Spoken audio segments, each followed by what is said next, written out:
Hello class 10th students. अब आपको याद ही होगा कि हम लोगों ने footprint without feet chapter start कर लिया था और इसका लगभग आधा पार्ट हमने पढ़ लिया था। हमने स्टोरी यहाँ तक पढ़ ली थी कि वो चोरी के इरादे से एक क्लर्जीमैन के घर में चला जाता है और जब उसके सिक्कों की और पैसों की आवाज़ होती है तो वो चौंक जाते हैं क्लर्जीमैन और उनकी पत्नी, और फिर चोर को पकड़ने के इरादे से वो बड़े धीमे धीमे वो सीढ़ियों से नीचे उतरते हैं और धड़ाम से दरवाज़ा खोलकर उसको आत्मसमर्पण करने के लिए कहते हैं, क्योंकि उनका कहने का मतलब था कि मैंने तुमको पकड़ लिया। चलिए अब उसके आगे देखते हैं। Then, to his amazement, he realized that the room appeared to be empty. लेकिन उन्हें सबसे ज़्यादा ताज्जुब इस बात को का हुआ कि उन्होंने पाया कि वो रूम तो बिल्कुल खाली लग रहा है। He and his wife looked under the desk, behind the curtains, and even up the chimney. तब वो और उनकी पत्नी ने बारी बारी सब जगह सर्च करना शुरू किया, डेस्क के नीचे, पर्दे के पीछे, यहाँ तक कि चिमनी में भी उन्होंने झांक के देखा कि चोर वहाँ तो घुस कर नहीं बैठ गया है। There wasn't sign of anybody, लेकिन उन्हें कहीं पर भी किसी भी एक व्यक्ति का कमरे में होने का निशान नहीं मिल रहा था।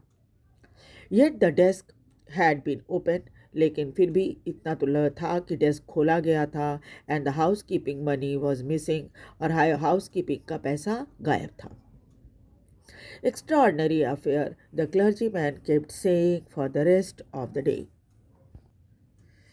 सारे दिन घूम घूम कर वो यही कहता रहा कि बहुत ही असाधारण मामला है ये।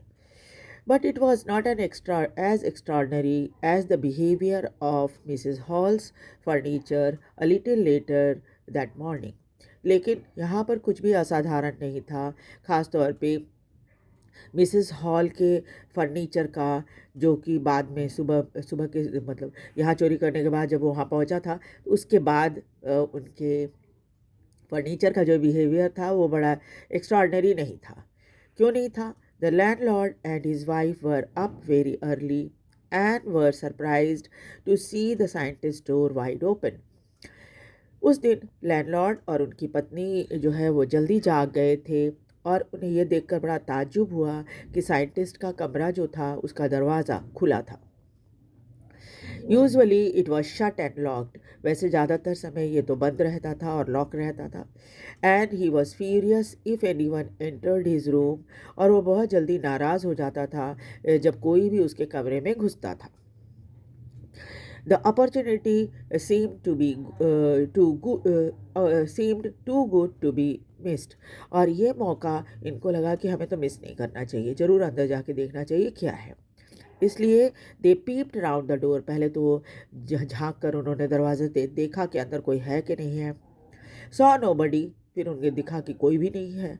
एंड डिसाइडेड टू इन्वेस्टिगेट, तब उन्होंने तय किया कि थोड़ा सा वो जांच पड़ताल करेंगे। The bed clothes were cold, showing that the scientist must have been up for some time. अब आप जानते हैं कि बिस्तर पे जब आप लेटे रहते हैं तो बिस्तर तो बहुत गर्म रहता है, लेकिन जैसे ही आप बिस्तर छोड़ते हैं तो ठंड के दिनों में ख़ास तौर पे बिस्तर बिल्कुल ठंडा हो जाता है। तो जब उन्होंने देखा कि बिस्तर बिल्कुल ठंडा है तो उन्हें ये बात समझ में आ गई कि साइंटिस्ट जो है कुछ समय से यहाँ पर नहीं है, बिस्तर से उठ चुका है। And strange still, the clothes and bandages that he always wore were lying about the room. और दूसरी अजीब बात क्या थी, वो ये कि जो कपड़े और बैंडेज वो हर समय पहने रहता था, वो सारा कुछ उसी कमरे में रखा हुआ था। All of a sudden, Mrs. Hall heard a sniff close to her ear. तभी क्या हुआ, अचानक मिसेस हॉल को ऐसा लगा कि जैसे आप बेशक देख ना सकें उस व्यक्ति को, लेकिन वो सांस ले रहा है, तो मिसेस हॉल को सुनाई लगा कि ऐसे बगल से कोई गुजरा जिसके सांस की आवाज़ उनको आ रही थी। A moment later, the hat on the bedpost leaped up and dashed itself into her face. और तभी फिर क्या हुआ, कुछ ही क्षण में एक हैट जो कि बेड पोस्ट पे टंगा हुआ था, वहाँ से वो उछला और सीधा इनके फेस की तरफ आया। Then the bedroom chair become alive, और फिर अचानक लगा कि बेडरूम में जो चेयर रखा हुआ है वो जीवित हो गया है। Springing into the air it charge straight at her legs foremost, और जैसे लगा कि वो हवा में उछल गया और ऊंचा हो गया जो चेयर था वो, और चेयर की जो लेग्स थी वो इनकी तरफ ही थी सीधा, मतलब चेयर की लेग जो थी उसको लेकर ग्रिफिन लगता है सीधा इनकी तरफ ही आ रहा था। As she and her husband turned away in terror, वो और उसके पति जो थे घबरा कर डर के मारे भागे। The extraordinary chair pushed them both out of the room. उस चेयर ने उन दोनों को धक्का मार के कमरे से बाहर निकाल दिया, and then appeared to slam and lock of the door after them. और उसके बाद क्या हुआ कि धड़ाम से दरवाज़ा बंद हो गया और लॉक हो गया। Mrs. Hall almost fell down the stairs in hystery, और हिस्टेरीज मतलब हिस्टेरिक मतलब एक जैसे होता है ना कि सदमा जैसा लग जाता है, वैसी स्थिति में जैसे सदमे की अवस्था में वो सीढ़ियों से में गिरते गिरते बची। She was convinced that the room was haunted by spirit. उनको तो मिसेस हॉल को पक्का विश्वास हो गया था कि उसके उस रूम में भूत प्रेत का साया है, and that the stranger had somehow caused this to enter into her furniture। और ये जो अजनबी है इसने ही कुछ ऐसा किया है जो कि जिसके कारण जो भूत प्रेत है उसके फर्नीचर में घुस गए हैं। My poor mother use to sit in the chair she moan. बहुत दुखी होकर उन्होंने कहा कि मेरी माँ बेचारी इस चेयर पर बैठा करती थी। To think it should rise up against me now. और देखो वही कुर्सी अब मेरे विरुद्ध खड़ी हो गई। The feeling among the neighbors was that the trouble was caused by witchcraft। और सभी पड़ोसियों का भी यही कहना था कि ये सारी मुसीबत जो है वो किसी विचक्राफ्ट की वजह से या जो टोटके होते हैं उसकी वजह से है। बट विचक्राफ्ट और not, when the news of the burglary at the clergyman's home became known, the strange scientist was strongly suspected of having had a hand in it। और जब जैसे ही लेकिन जब यह समाचार चोरी का क्लर्जीमैन के घर में ये धीरे धीरे करके फैला, लोग जानने लगे, तो क्या हुआ कि इस अजीबोगरीब साइंटिस्ट के ऊपर सबसे ज़्यादा शक लोगों को हो रहा था। लग रहा था कि इसका ज़रूर उसमें हाथ हो सकता है। Suspicion grew even stronger when he suddenly produced some ready cash, though he had admitted not long before that he had no money। और सस्पिशन जो है, शक जो है और ज़्यादा गहरा और स्ट्रॉन्ग इसलिए हो गया था क्योंकि जब उसने नगद पैसा दिया, क्योंकि अभी थोड़े समय पहले ही उसने इस बात को स्वीकार किया था कि उसके पास कोई पैसा नहीं है। The village constable was secretly sent for. और इसलिए क्या किया गया, चुपचाप से विलेज के कांस्टेबल को खबर कर दिया गया ताकि उसको पकड़ा जा सके। Instead of waiting for the constable, Mrs Hall went to the scientist who had somehow mysteriously appeared from his empty room। और बजाय कांस्टेबल का वेट करने के मिसेस हॉल जो थी वो सीधे साइंटिस्ट के पास गई, और जो कि अचानक उस खाली कमरे से बाहर निकल आया था बहुत रहस्यमय तरीके से। I want to know what you have been doing in my chair upstairs। उन्होंने शी डिमांडेड, उसने सीधे पहले उसे पूछा कि मैं ये जानना चाहती हूँ कि तुम मेरे कुर्सी में क्या कर रहे थे। And I want to know how it is you come out of an empty room and how you entered a lock room। और मैं ये भी जानना चाहती हूँ कि कैसे तुम एक खाली कमरे से बाहर निकल के आए और कैसे तुम उस लॉक्ड कमरे के अंदर गए। The scientist was always quick-tempered. Now he became furious. और जब साइंटिस्ट तो वैसे भी बहुत ही गुस्सैल किस्म का था, बहुत जल्दी गुस्सा आ जाता था उसको। और अब तो जब इतना प्रश्न पूछा गया उससे तो वो तो बहुत ही ज़्यादा नाराज़ हो गया। You don't understand who or what am I am, he shouted. Very well, I'll show you. देखिए, तुम्हें नहीं पता कि मैं कौन हूँ और क्या हूँ, और ज़ोर से चिल्लाया।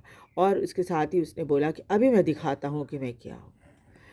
Suddenly he threw off bandages, whiskers, a spectacle and even nose.